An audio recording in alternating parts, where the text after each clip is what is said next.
नमः हरि ओम अत्युद्रिक्तविदोष सत्सुखमः ज्ञानैकतानप्रभा सर्वप्राभव शक्तिभोगबल सत्सारात्मदिव्याकृतिं सृष्टिस्थान निरोधनित्यनियति ज्ञानप्रकाशावृति ध्वान्ता मोक्षविमोक्षदम् हरिमजं नित्यं सदोपास्महे ಛಾಂದೋಗ್ಯೋಪನಿಷತ್ತಿನ 4ನೇ ಅಧ್ಯಾಯ ನಿನ್ನೆ ಪ್ರಾರಂಭವಾಗಿತ್ತು. ಅದರ ಪ್ರಾರಂಭವಾದದ್ದರ ವಿವರಣೆಯನ್ನ ಒಂದೆರಡು ವಾಕ್ಯಗಳಲ್ಲಿ ಕೊಟ್ಟು ಸ್ವಲ್ಪ ಮತ್ತೆ ಇವತ್ತು ನಿನ್ನೆ ಹೇಳಿದ ಒಂದು ದೃಷ್ಟಾಂತದ ಬಗ್ಗೆ ಹೆಚ್ಚು ವಿಮರ್ಶೆಯನ್ನ ಮಾಡಬೇಕು ಅಂತ ಅನಿಸಿದೆ. ಅದನ್ನ ಮಾಡ್ಲಿಕ್ಕೆ ಹೊರಟಿದ್ದೇನೆ. ನೀವೆಲ್ಲರೂ ಅದನ್ನು ಇಷ್ಟಪಡ್ತೀರಿ ಅಂತ ಭಾವಿಸ್ತೇನೆ. ಅನಿವಾರ್ಯದ ದಾರಿ ಇಲ್ಲ, ನೋ ಅದರ್ ವೇ.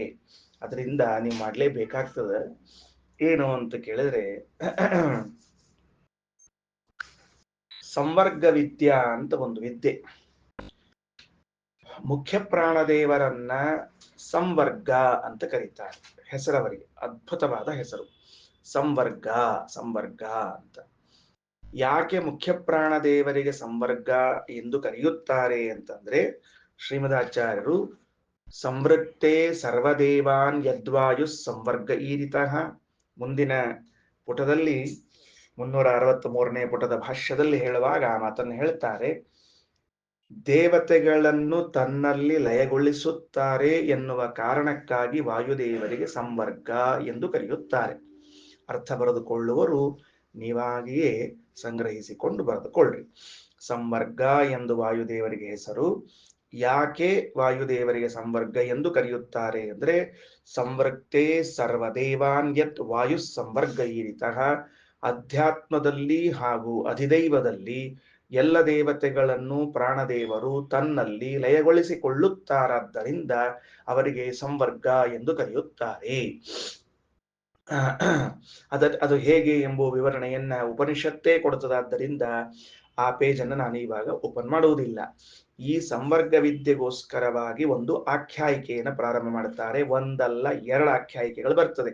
ಮೊದಲನೇದು ಒಂದು ಕಥೆ ಏನು ಅಂತ ಕೇಳಿದ್ರೆ, ಜಾನುಶ್ರುತಿ ಪೌತ್ರಾಯಣ ಎಂಬುವಂತಹ ಒಬ್ಬ ರಾಜ.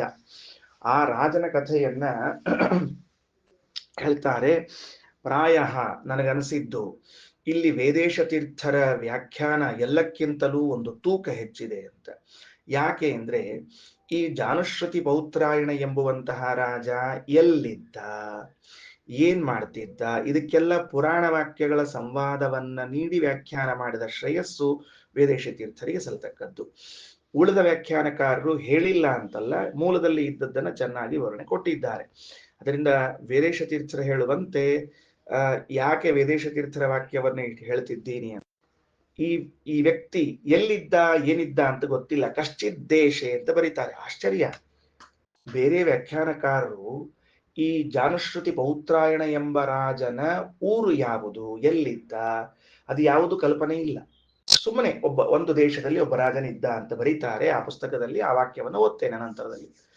ಅದಕ್ಕೆ ವೇದೇಶ ತೀರ್ಥರಂತಾರೆ, ಪ್ರತಿಷ್ಠಾನಪುರ ಅಂತ ಒಂದು ಊರು, ಅದಕ್ಕೆ ಪೈಠಣ್ ಅಂತ ಕರೀತಾರೆ. ಈಗ ಗೋದಾವರಿ ತೀರ, ಆ ಗೋದಾವರಿ ತೀರದ ಪೈಠಣದಲ್ಲಿ ಜಾನುಶ್ರುತಿ ಪೌತ್ರಾಯಣ ಇದ್ದ.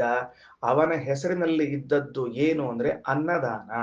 ವಿಚಿತ್ರವಾಗಿ ಅನ್ನದಾನ ಮಾಡ್ತಿದ್ದಾನೆ. ಬಂದವರಿಗೆ ಅನ್ನದಾನ ಮಾಡುವುದಲ್ಲ, ಬಂದವರು ಇಳಿದುಕೊಳ್ಳಿಕ್ಕೆ ಮನೆಗಳನ್ನ ಕಟ್ಟಿಸಿದ್ದಾನೆ. ಕಟ್ಟಿಸಿ ಅನ್ನದಾನಕ್ಕಾಗಿ ಅವರನ್ನು ವಾಸ ಮಾಡಿಸುತ್ತಾನೆ. ಅಂತಹ ಶ್ರೇಷ್ಠನಾದ ರಾಜ ಅನ್ನದಾನದಿಂದಲೇ ತನ್ನ ವ್ಯಕ್ತಿತ್ವವನ್ನ ಸ್ವರ್ಗದವರೆಗೂ ಪರಿಚಯಿಸಿರುವಂತಹ ವ್ಯಕ್ತಿ ಅವನು. ಒಂದು ರಾತ್ರಿ ಅಟ್ಟದ ಮೇಲೆ ಉಪ್ಪರಿಗೆಯಲ್ಲಿ ಮಲಗಿದಾಗ ಹಂಸಗಳು ಹಾರಿ ಹೋಗ್ತಿರುವಾಗ ಮುಂದಿನ ಹಂಸ ಹಿಂದಿನ ಹಂಸವನ್ನು ಕುರಿತು ಮಾತನಾಡುತ್ತಾ ಇರುವಾಗ, ಈ ಜಾನುಶ್ರುತಿ ಪೌತ್ರಾಯಣನನ್ನ ಇಷ್ಟು ಗೌರವಿಸುವ ಅಗತ್ಯವಿಲ್ಲ, ರೈಕ್ವನಷ್ಟು ಇವನಿಗೆ ಗೌರವಿಸುವ ಅವಶ್ಯಕತೆ ಇಲ್ಲ. ರೈಕ್ವ ಮಹಾಗೌರವಕ್ಕೆ ಅರ್ಹನಾದವನು, ಇವನಷ್ಟಲ್ಲ ಅಂತ ಹೇಳಿದಾಗ ಆ ಮಾತಿನಿಂದ ಅವನಿಗೆ ಖೇದ ಆಗ್ತದೆ. ಏನ್ ಖೇದ ಆಗ್ತದೆ ಅಂದ್ರೆ, ನನಗೆ ಗೌರವ ಸಿಕ್ಕಿಲ್ಲ ಅನ್ನೋದು ಖೇದ ಅಲ್ಲ, ಜಾನುಶ್ರುತಿ ಪೌತ್ರಾಯಣ ರಾಜನಿಗೆ ರೈಕ್ವನಲ್ಲಿರುವಂತಹ ಮಾನ್ಯತೆಗೆ ಕಾರಣವಾದ, ಆ ಮಾನಕ್ಕೆ ಕಾರಣವಾದ ವಿದ್ಯೆ ನನ್ನಲ್ಲಿಲ್ಲಲ್ಲ ಅಂತ ದುಃಖ ಆಗ್ತದೆ ಅವನಿಗೆ. ಆಂಗಲ್ ನೋಡ್ಕೊಳ್ರಿ, ದೃಷ್ಟಿಕೋನ ಹೆಂಗದ ಅಂತ ಅರ್ಥ ಮಾಡಿಕೊಳ್ರಿ.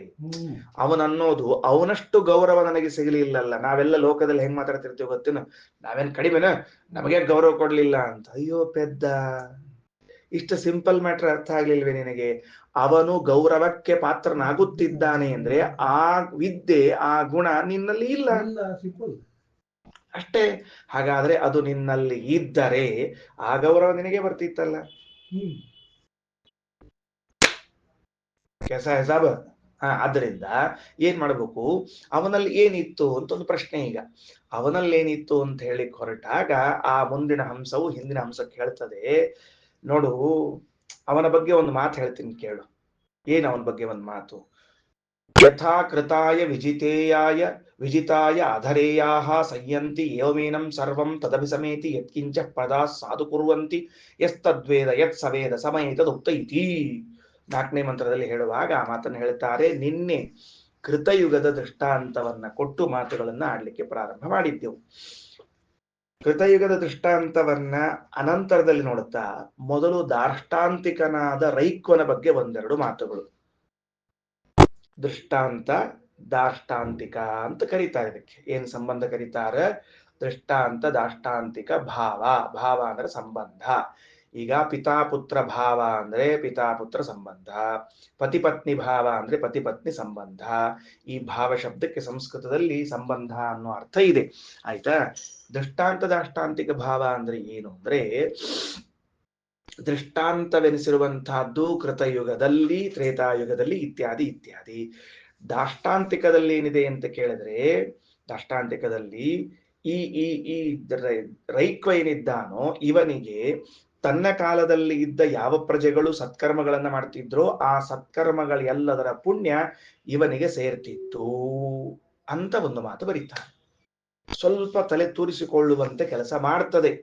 ಯಾಕೆ ಅಂದ್ರೆ ವಾಕ್ಯ ಹೀಗಿದೆ, ಯತ್ಕಿಂಚ ಪ್ರಜಾಹ ಸಾಧು ಕುರುವಂತಿ ತತ್ ಸರ್ವಂ ಏನಂ ಅಭಿಸಮೇತಿ.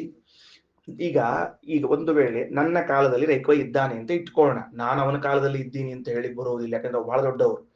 ಆ ರೈಕ್ವರ ಕಾಲದಲ್ಲಿ ನಾನಿದ್ದೇನೆ ಅನ್ನೋಕ್ಕಿಂತ ನನ್ನ ಕಾಲದಲ್ಲಿ ರೈಕ್ವರ ಇದ್ರೆ, ನಾನು ಸತ್ಕರ್ಮವನ್ನ ಮಾಡ್ತಾ ಇದ್ದರೆ ಇದರ ಪುಣ್ಯ ಅವನಿಗೆ ಹೋಗಿ ಸೇರ್ತದೆ. ಇದನ್ನ ಹೆಂಗ್ ಒಪ್ಪಿಕೊಳ್ಬೇಕು ನಾವು ಅಂತ ಪ್ರಶ್ನೆ. ಇದನ್ನ ಹೆಂಗ್ ಒಪ್ಪಿಕೊಳ್ಬೇಕು ಅಂತ. ಯಾಕೆ ಈಗ ನಾನು ಹೇಳ್ತೇನೆ, ಏನ್ ಹೇಳ್ತೇನೆ, ನೀವೆಲ್ಲ ಮಾಡಿದ ಸಂಧ್ಯಾವಂದನೆಯ ಪುಣ್ಯ ನನಗೆ ಬಂದು ಸೇರ್ತದೆ ಅಂತ. ನೀವಂತೀರಿ, ಆಚಾರ ನಾವು ಮಾಡಿದ ಸಂಧ್ಯಾವಂದನೆ ಪುಣ್ಯ ನಮಗ ಮುಡುತ್ತದೋ ಇಲ್ಲೋ ಖಾತ್ರಿ ಇಲ್ಲ.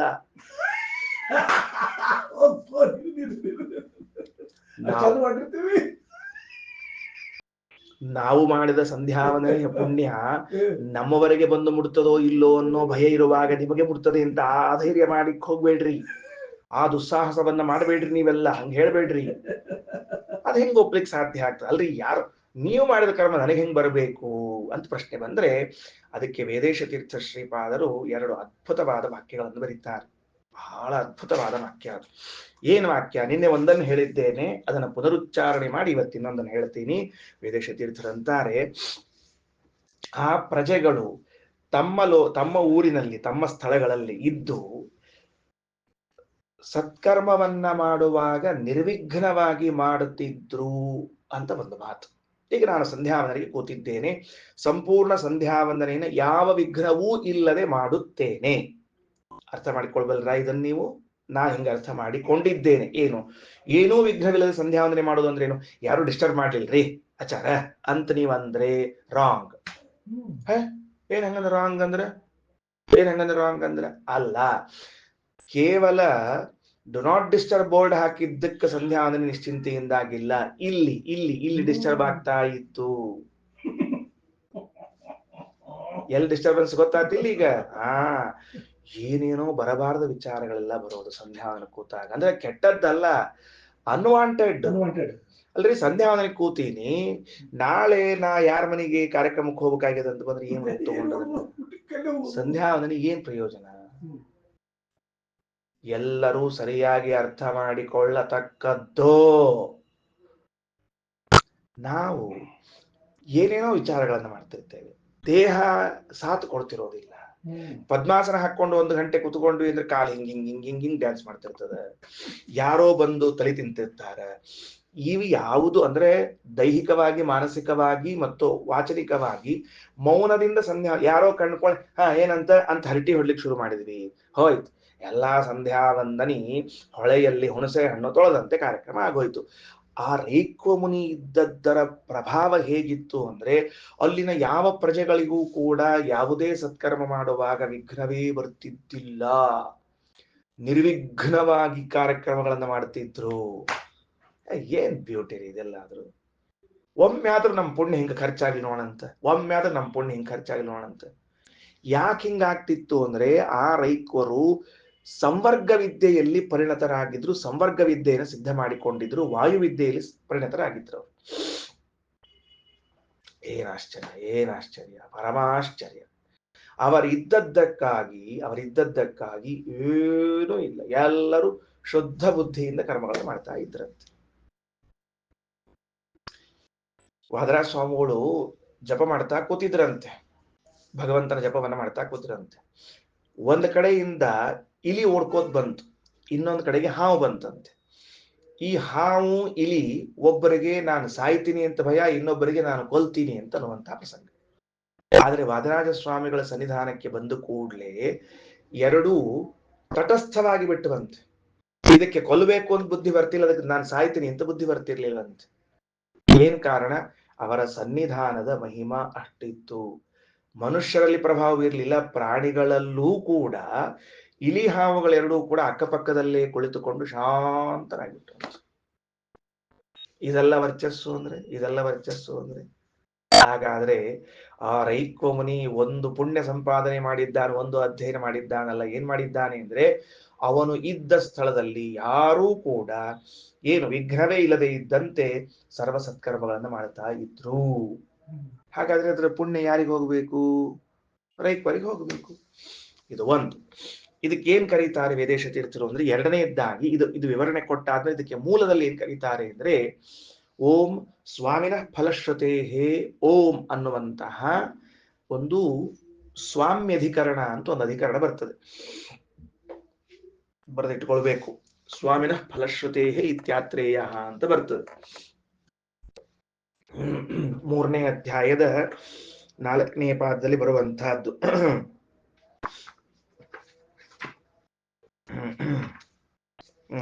3ನೇ ಅಧ್ಯಾಯ 4ನೇ ಪಾದದ 44ನೇ ಸೂತ್ರ. ಓಂ ಸ್ವಾಮಿನಃ ಫಲಶ್ರುತೆ ಹೇ ಓಂ ಅನ್ನುವಾಗ ಇತ್ಯಾತ್ರೇಯ, ಆತ್ರೇಯ ಋಷಿಗಳು ಹೇಳಿರುವಂತಹ ಮಾತನ್ನು ತಿಳಿಸ್ತಾ ಯದು ಕಿಂಚೇಮಾ ಪ್ರಜಾ ಶುಭಮಾಚರಂತಿ ದೇವಾಯೇವ ತದಾಚರಂತಿ, ಯದು ಕಿಂಚೇಮಾ ಪ್ರಜಾ ವಿಜಾನತೆ ದೇವಾಯೇವ ತದ್ವಿಜಾನತೆ, ದೇವಾನಾಂ ಹಿ ಏತದ್ಭವತಿ ಸ್ವಾಮಿ ಹಿ ಫಲಮಶ್ನುತೇನ ಸ್ವಾಮಿ ಕರ್ಮ ಕುರ್ವಾಣಃ ಅಂತ ಮಾಧ್ಯಂದಿನ ಶ್ರುತಿಯನ್ನ ಹೇಳ್ತಾ, ನಾವು ಏನೇ ಕರ್ಮಗಳನ್ನ ಮಾಡಿದರೂ ಕೂಡ ಈ ಕರ್ಮಗಳ ಪ್ರಧಾನವಾದ ಫಲವೂ, ಶಬ್ದ ಗಮನಿಸಬೇಕು, ಪ್ರಧಾನವಾದ ಫಲವೂ ದೇವತೆಗಳಿಗೆ ಹೋಗ್ತದೆ. ಯಾಕೆ ಅಂದ್ರೆ ಅವರು ಕರ್ಮದ ಸ್ವಾಮಿಯಾಗಿದ್ದಾರೆ. ಯಾಕೆ ಕರ್ಮದ ಸ್ವಾಮಿಯಾಗಿದ್ದಾರೆ ಅಂತಂದ್ರೆ ನನ್ನ ಇಂದ್ರಿಯಾಭಿಮಾನಿ ದೇವತೆಗಳವರು, ಮನೋಭಿಮಾನಿ ದೇವತೆಗಳವರು, ಹೊರಗಿನ ಪದಾರ್ಥಕ್ಕೆ ಅಭಿಮಾನಿಗಳವರು. ಅಭಿಮಾನಿ ಎಂಬ ಶಬ್ದದಿಂದ ಬದಲಾಯಿಸಿ ಹೇಳ್ತೇನೆ, ನನ್ನ ಇಂದ್ರಿಯಗಳಿಗೆ ಸ್ವಾಮಿಯವರು, ಹೊರಗಿನ ಪದಾರ್ಥಗಳಿಗೆ ಸ್ವಾಮಿಯವರು. ನೀರು ವರುಣ ಕೊಟ್ಟಾಗ ಸಂಧ್ಯಾವಂದನೆ ಮಾಡುತ್ತೇನೆ, ಅಗ್ನಿ ತಾನು ಬಂದಾಗ ನಾನು ತುಪ್ಪವನ್ನು ಹಾಕ್ತೇನೆ, ಇಲ್ಲದೆ ಇದ್ದ ಚಾನ್ಸ್ ಇಲ್ಲ. ಅಂದ ಮೇಲೆ ಈ ಇಂದ್ರಿಯಗಳಿಗೂ ಆ ಹೊರಗಿನ ಪದಾರ್ಥಗಳಿಗೂ ಸ್ವಾಮಿಯಾದದ್ದರಿಂದ ನಾನೊಂದು ಸತ್ಕರ್ಮವನ್ನ ಮಾಡಿದ್ರೆ ಅದರ ಪುಣ್ಯ ಯಾರಿಗೆ ಹೋಗಿ ಸೇರಬೇಕು ಮೊದಲು ಅಂತ ಕೇಳಿದ್ರೆ ಸ್ವಾಮಿಗಳಿಗೆ ಸೇರಬೇಕು. ಯಾರವರು ಸ್ವಾಮಿಗಳು ಅಂದ್ರೆ ಅವರ ಯಜಮಾನ ಕಲ್ಪನಾ ಬಂತ ಹೇಳ್ತೇವೆ ಅಂತ ಹೇಳಿ. ಹಾಗೆ ಇದನ್ನೇ ವೇದೇಶ ತೀರ್ಥ ಶ್ರೀಪಾದರು ಸ್ವಾಮ್ಯಧಿಕರಣ ನ್ಯಾಯದಿಂದ, ಏನ್ ಅದ್ಭುತ ಅಲ್ಲ, ಸ್ವಾಮ್ಯಧಿಕರಣ ನ್ಯಾಯದಿಂದ ರೈಕ್ವನಿಗೇನೆ ಪ್ರಧಾನವಾಗಿ ಎಲ್ಲ ಫಲಗಳು ಸೇರ್ತದೆ, ಉಳಿದ ಆ ಪ್ರಜೆಗಳಿಗೆ ಅವರವರು ಮಾಡಿದಷ್ಟು ಪುಣ್ಯ ಅವರಿಗೆ ಸಿಗುತ್ತದೆ. ದಾಷ್ಟಾಂತಿಕ ವಿಚಾರ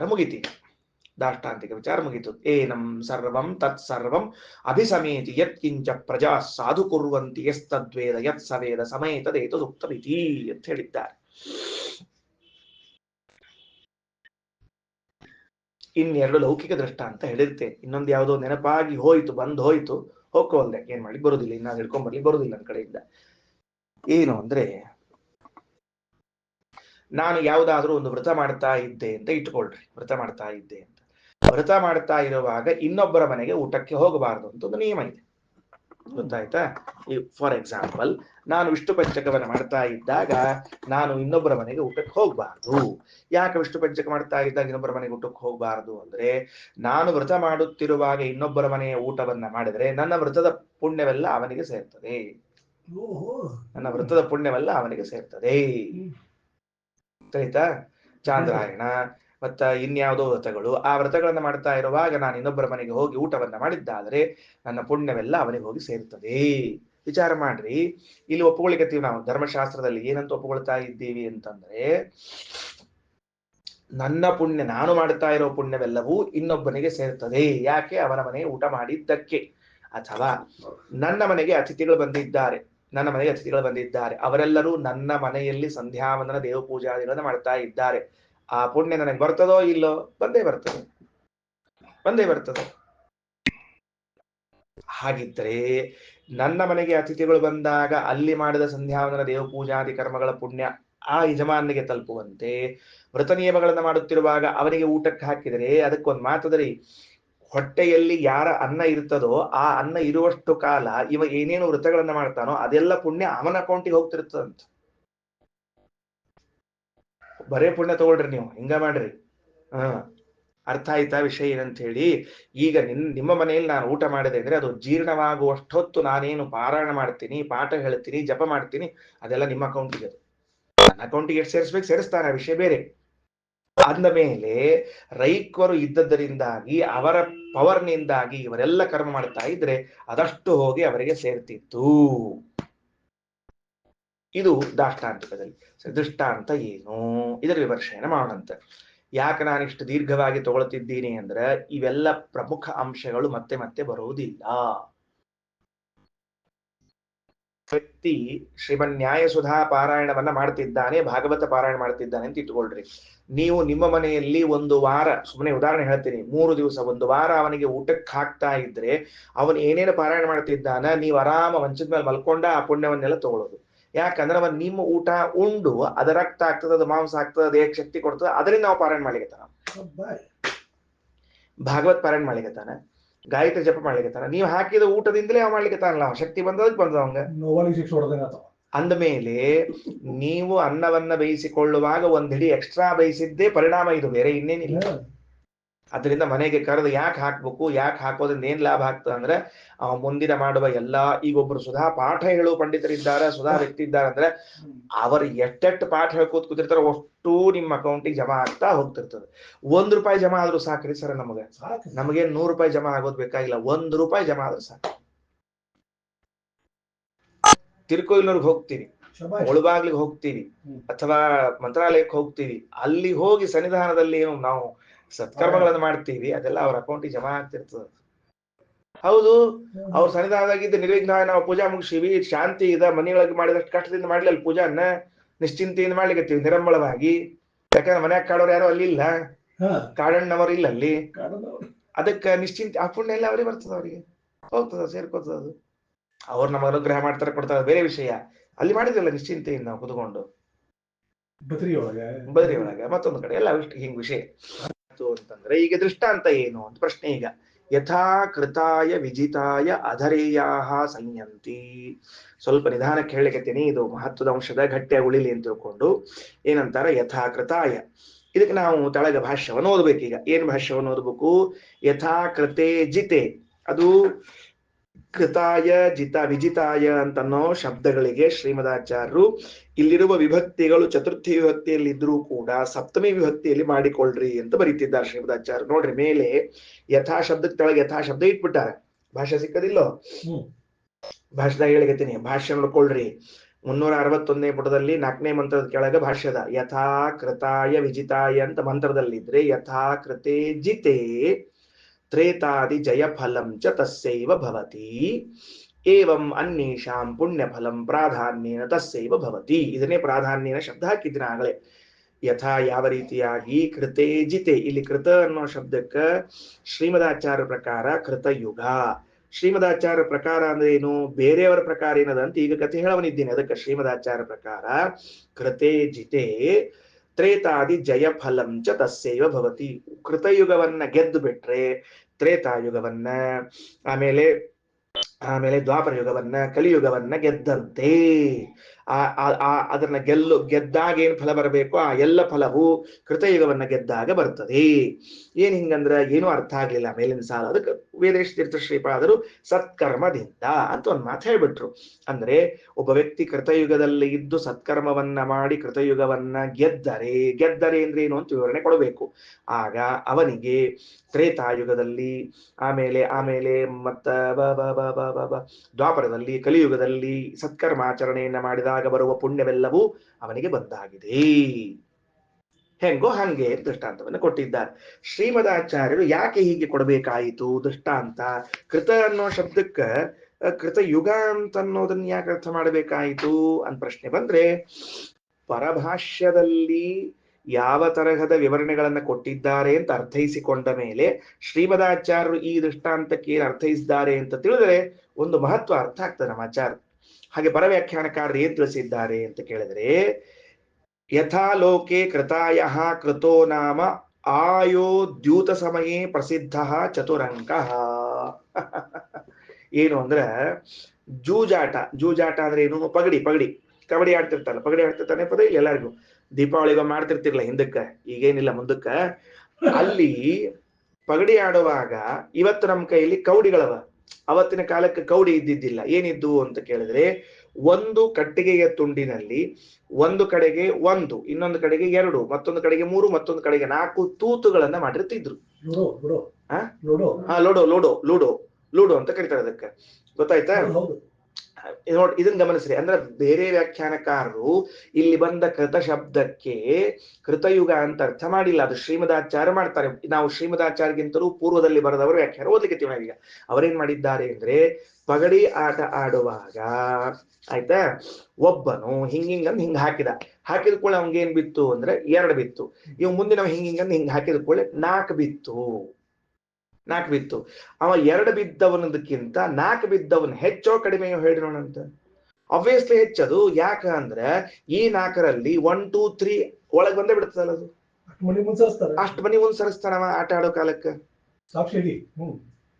ಅರ್ಥ ಆಯ್ತಾ ಏನ್ ದೃಷ್ಟಾಂತ ಕೊಟ್ಟಿದ್ದಾರೆ ಅವರಂತೂ? ಹಂಗಾದ್ರೆ ಇಲ್ಲಿ ಅವ್ರೇನ್ ಮಾಡಿದ್ರು ಅಂದ್ರ, ಕೃತ ಅಂತನ್ನೋ ಶಬ್ದಕ್ಕ ಕೃತ ಯುಗ ಅಂತ ಅರ್ಥ ಮಾಡದೆ, ಕೃತ ಅನ್ನೋ ಶಬ್ದಕ್ಕ ಜೂಜಾಟದಲ್ಲಿ, ದ್ಯೂತದಲ್ಲಿ ರಾಜರು ಉಪಯೋಗಿಸುವಂತಹ ಕವಡಿಯಲ್ಲಿ ಇರುವಂತಹ 4 ಕೆತ್ತನೆಗಳನ್ನ ಮಾಡಿದ 4 ಅಂಕಗಳಿರುವಂತಹ ಭಾಗ, ಅದು ಬಿದ್ದಾಗ ಹೇಗೆ ಅದರಲ್ಲಿ 1 2 3 ಅಂತರ್ಭಾವವಾಗ್ತದೋ ಹಾಗೆ ಈ ರೈಕ್ವನಿಗೆ ಉಳಿದವರು ಮಾಡಿದ ಪುಣ್ಯಗಳೆಲ್ಲವೂ ತನ್ನಲ್ಲಿ ಅಂತರ್ಭಾವ ಆಗ್ತಿತ್ತು ಅಂತ ದೃಷ್ಟಾಂತ ಕೊಟ್ಟಿದ್ದಾರೆ. ಆಕ್ಚುಲಿ ಸಿಂಪ್ಲಿ ಸೂಪರ್ ಬದ. ಈಗ ನಮಗಿದ ಟಕ್ ಅಂತ ಅರ್ಥ ಆಗ್ಬಿಡುತ್ತೆ. ಹೌದಲ್ರಿ ಸರ್, ಇದೆಷ್ಟು ಸರಳದಲ್ಲ ಅಂತ ತಿಳ್ಕೊಂಡು ಸರಳದ ಇಲ್ಲಿ ಹೇಳ್ರಿ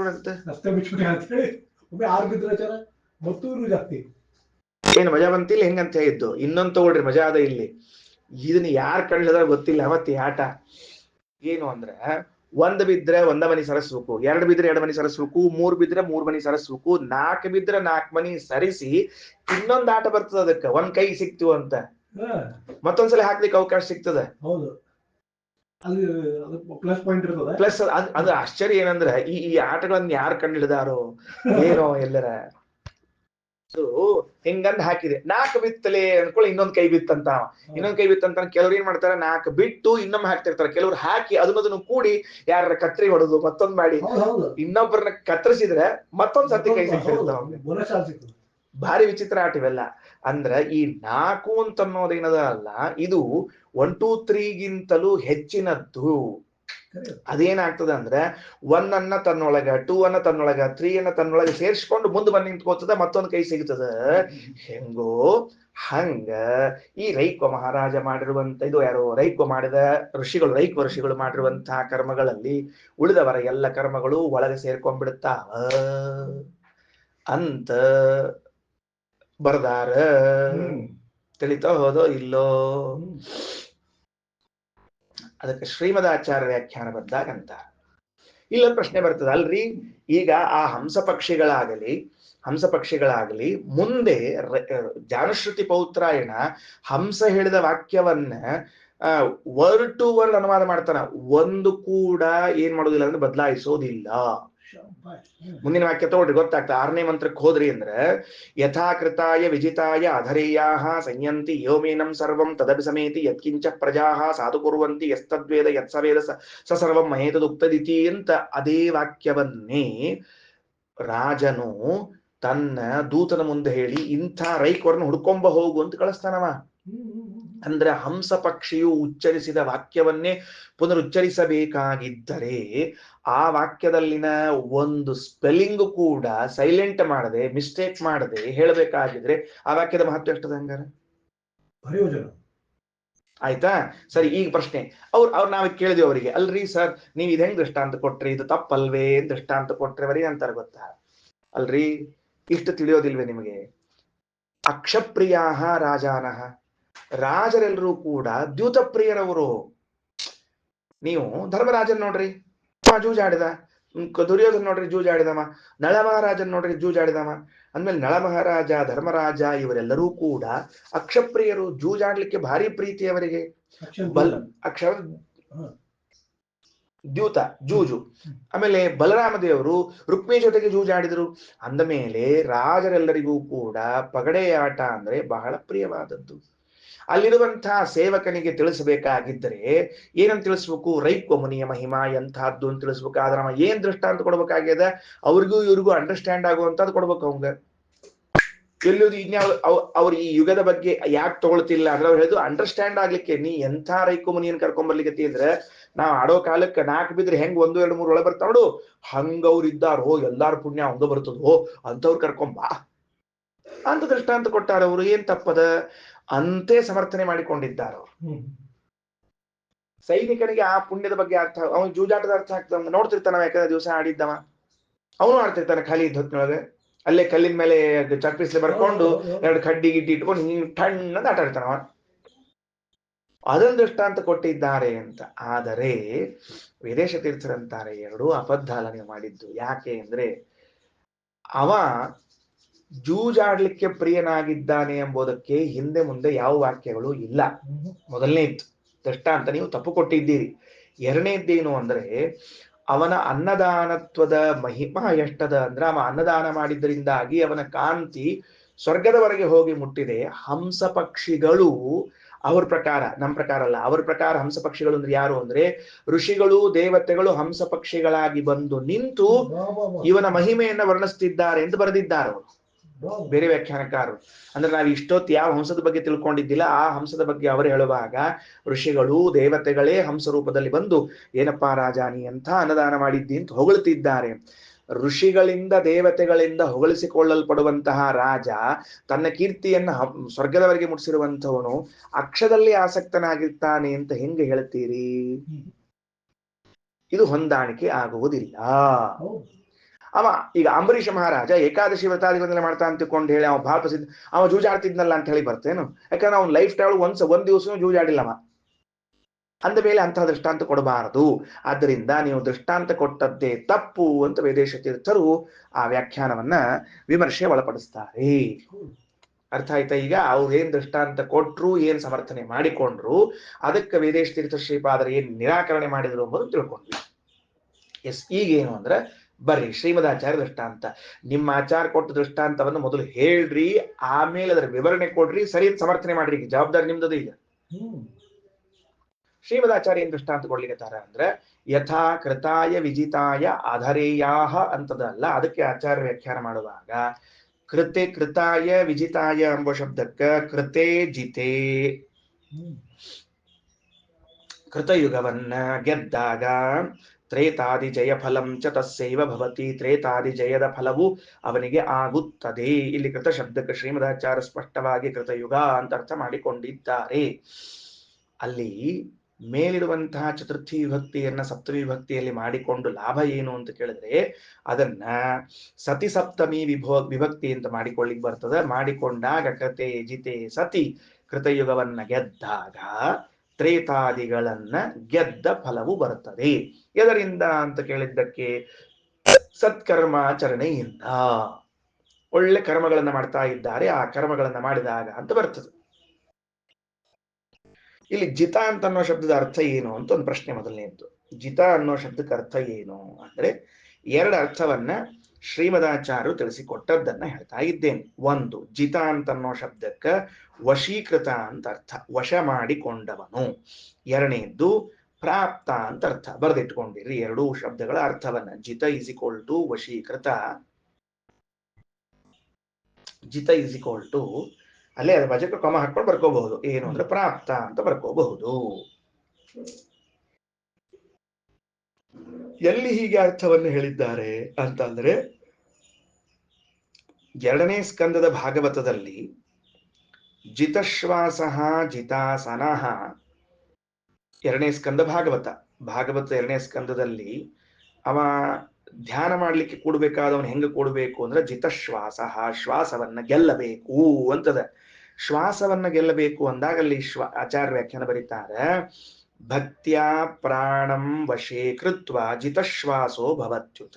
ಭಾಗವತ ತಾತ್ಪರ್ಯದ ಎರಡನೇ ಸ್ಕಂದ ಮೊದಲನೇ ಅಧ್ಯಾಯದಲ್ಲಿ ಬರುವಂತಹ ವಾಕ್ಯ ಇದು. ಭಕ್ತಿಯಿಂದ ಮುಖ್ಯ ಪ್ರಾಣದೇವರನ್ನ ವಶಪಡಿಸಿಕೊಂಡವನನ್ನೇ ಜಿತಶ್ವಾಸ, ಪ್ರಾಣನನ್ನ ಗೆದ್ದವನು ಅಂತ ಬರೀತಾರೆ ಅಂತ. ಹಾಗಾದ್ರೆ ಜಿತ ಅನ್ನೋ ಶಬ್ದಕ್ಕೆ ವಶೀಕೃತ ಅಂತ ಒಂದರ್ಥ. ಎರಡನೇದ್ದು ಸ್ವರ್ಜಿತ ಅಂತದ, ಸ್ವರ್ಗವನ್ನ ಗೆದ್ದವನು. ಸ್ವರ್ಗವನ್ನ ಗೆದ್ದವನು ಅಂದ್ರೆ ಏನು? ಇವನು ತನ್ನ ಕರ್ಮಗಳಿಂದ ಸ್ವರ್ಗವನ್ನ ಗೆದ್ದು ಬಿಟ್ಟ ಅಂದ್ರೆ ಸ್ವರ್ಗವನ್ನ ಹೊಂದಿದ ಅಂತ ಅರ್ಥ. ಅರ್ಥ ಆಯ್ತಾ? ಈಗ ಉದಾಹರಣೆಗೆ ಮತ್ತೆ ಯಾರವನು ಅಂಬರೀಷ ಅಂತಿದ್ದಾರೆ ಚಕ್ರವರ್ತಿ. ಅಂಬರೀಷ ತಾನು ಮಾಡಿದ ಏಕಾದಶಿಯಾದ ವ್ರತಗಳಿಂದ ಅಥವಾ ಅವನು ಮಾಡಿದ ಯಜ್ಞಾದಿಗಳಿಂದ ಸ್ವರ್ಗವನ್ನ ಗೆದ್ದ.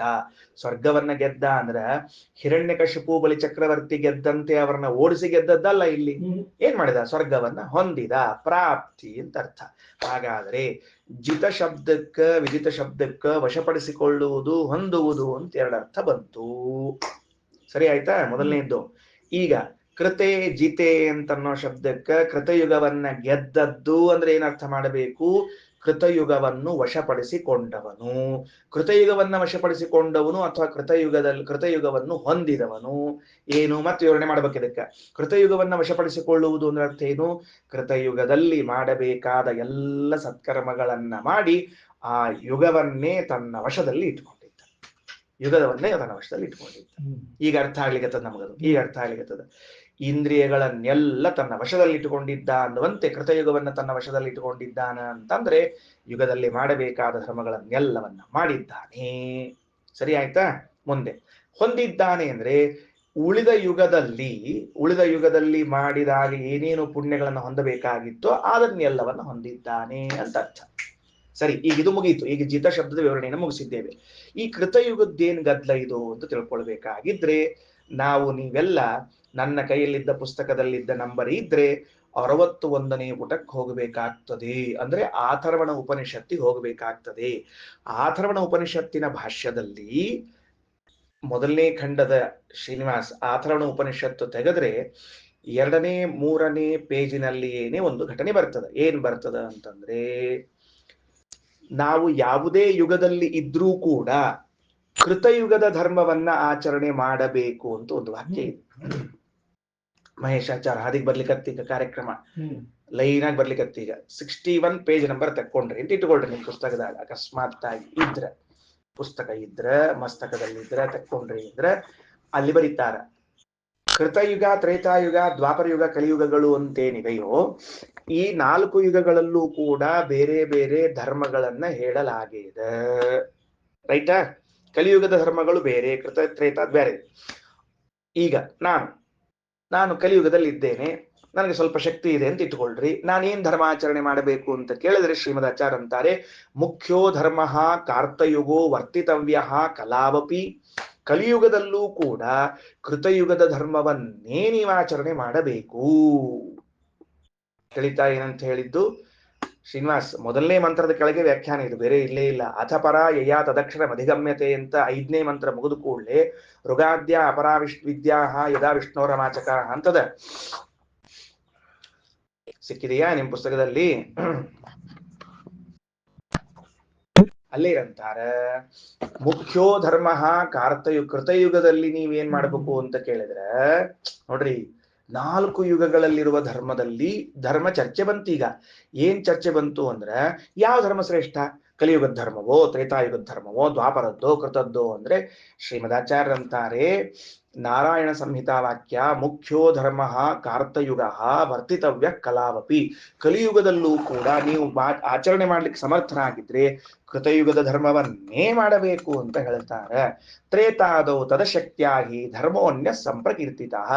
ತ್ರೇತಾದಿ ಯುಗಗಳಲ್ಲಿ ತದ ಅಶಕ್ತ್ಯ ನಮಗ ಕೃತಯುಗದ ಮಾಡ್ಲಿಕ್ಕೆ ಆಗೋದಿಲ್ರಿ ಅನ್ನೋದಕ್ಕ ಬೇರೆ ಧರ್ಮವನ್ನ ಹೇಳಲಾಗೇದ. ಬಣ್ಣಂಗಾಚಾರ ಅಂದ್ರ ಕಲಿಯುಗದಲ್ಲಿ ಯಾವ ಧರ್ಮವನ್ನ ಹೇಳಲಾಗೇದ ದೇಸಾಯರ, ಕೃತಯುಗದಲ್ಲಿ ಮಾಡಬೇಕಾದ ಧರ್ಮಗಳನ್ನು ನಾವು ಮಾಡಲು ಅಸಮರ್ಥರಿದ್ದೇವೆ ಅನ್ನುವುದಕ್ಕಾಗಿ ಬೇರೆ ಧರ್ಮವನ್ನ ಹೇಳಲಾಗೇದ. ಇನ್ ಕೇಸ್ ನೀವು ನೀವು ಸಮರ್ಥರಾಗಿದ್ರೆ ಕಲಿಯುಗದಲ್ಲೂ ಕೃತಯುಗ ಧರ್ಮವನ್ನೇ ಮಾಡಬೇಕು ಅಂತ ಹೇಳಿದ್ದಾರೆ. ಅರ್ಥ ಆಯ್ತಾ ಈ ವಿಷಯ ಏನಂತ ಹೇಳಿ? ಈಗ ಇಲ್ಲಿ ಬರ್ರಿ 361ನೇ ಪುಟದಲ್ಲಿ ಏನದ ಅಂದ್ರೆ ಕೃತಯುಗದಲ್ಲಿ ಧರ್ಮವನ್ನ ಮಾಡಿ ಬಿಟ್ಟರೆ ಅವನು ಉಳಿದ ಯುಗದ ಧರ್ಮವನ್ನ ಮಾಡಿದಂತೆ. ಅರ್ಥ ಆಯ್ತು ನಮಗೆ, ಸರಿ ಅರ್ಥ ಆಯ್ತು. ಈಗ ಮ್ಯಾಚ್ ಆತ, ಸರಿ ಮ್ಯಾಚ್ ಆತು. ಮೇಷ್ಟರ ಅರ್ಥ ಆತಿಲ್ಲ ಈಗ.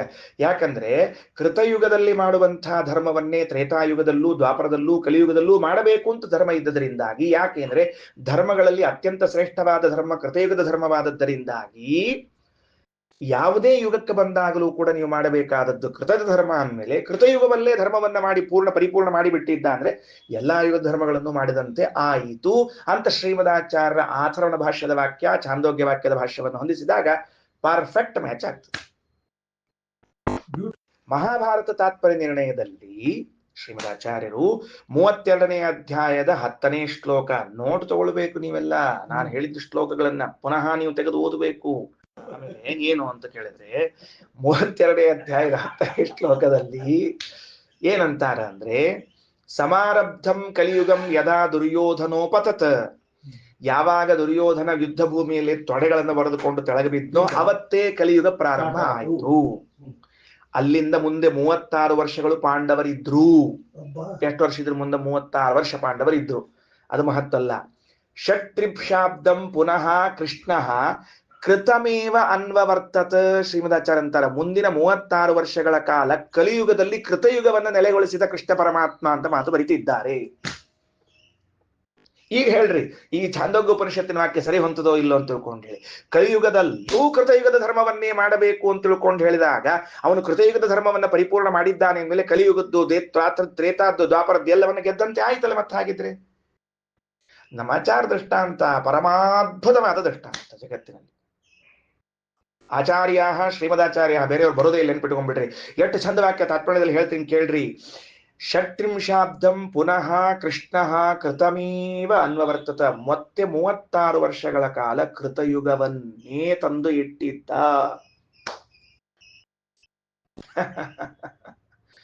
36 ವರ್ಷಗಳ ಕಾಲ ಕಲಿಯುಗ ಇರ್ಲಿಕ್ಕೆ ಬಿಡ್ಲಿಲ್ಲ ದೇವರು ಅಂದ್ರೆ ಅದು ಏನು ಆಶ್ಚರ್ಯ ಆಗ್ಬೇಡ ಎಲ್ಲಾದ್ರು. ಬಹಳ ಕಷ್ಟದ ಸರ್, ಬಹಳ ಕಷ್ಟದ. ಇನ್ನೊಂದು ಮುಂದಿಂದು ಇನ್ನೂ ಮಹತ್ವದ ಮಾತುಗಳವ ಈ ಪ್ರಸಂಗದಲ್ಲಿ ಇಲ್ಲ. ಸುಮ್ಮನೆ ತಲಿ ವ್ಯತ್ಯಾಸ ಆಗ್ತಾ ಮೊದಲು ಹೇಳಿಲ್ಲ ಅಷ್ಟೇ. ಕೃಷ್ಣ ಅಂತ ಯಾಕೆ ಹೇಳಿದೆ ಅಂದ್ರೆ ಕಲಿಯುಗವನ್ನ ಕೃತಯುಗ ಮಾಡಿಬಿಟ್ಟ.